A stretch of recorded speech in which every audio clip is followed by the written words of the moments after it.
জেলা শাসক হচ্ছে কনফিউজ লোক। আপনি ভাববেন এবার জেলা শাসকই কনফিউজ, তাহলে আমাদের জীবনের কি হবে? আমি কেন বলছি আমি কনফিউজ?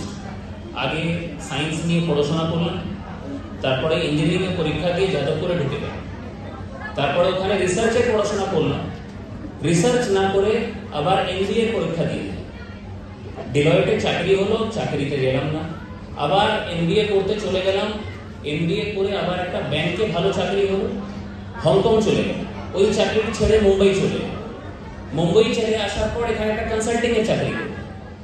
বাবা বলতে থাকলো পরীক্ষা দাও আইএস এ বসে যাও, কোনোদিন বসলাম, হঠাৎ একদিন ইচ্ছা করলো পরীক্ষায় বসে আজকে জেলা শাসক হয়ে এখানে দাঁড়িয়ে গেছে। তো আমার মতো লোক যদি কনফিউজ থাকতে পারে কিনা, তাহলে আপনারা যদি একটু কনফিউজ থাকেন যে সায়েন্স নিয়ে পড়বো কি আর্টস নিয়ে পড়বো কি কমার্স নিয়ে পড়বো কি করবো, এটা কোনো বড় ব্যাপার না। আমার বাবা আপনাদের বাবাদের মতোই খুব কড়া লোক, কোনোদিন হাসতে দেখি, কোনোদিন স্মাইল করে না। আমার কোনো কনভোকেশন হলো, কোনো গোল্ড মেডেল পেলাম, জীবনে যাই করলাম, কোনোদিন আমার কোনো রিপোর্ট কার্ড দেখে কোনোদিন নেই, এগুলো মা যায়, সবসময় কাজে ব্যস্ত।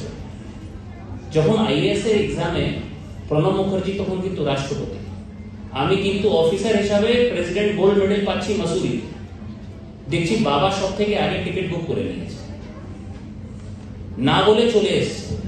যখন প্রণব মুখোপাধ্যায় এরকমই একটা স্টেজে দাঁড়িয়ে আমাকে গোল্ড মেডেল দিচ্ছে, আচ্ছা একটু শো অফ করছে, একটু কেক দেখাচ্ছে, চিফ গেস্ট কি করবে, একটু তো কেক দেখাবে না, একটু তো নিজের ব্যাপারে বড় কথা বলবে, তো কিছু করার নেই।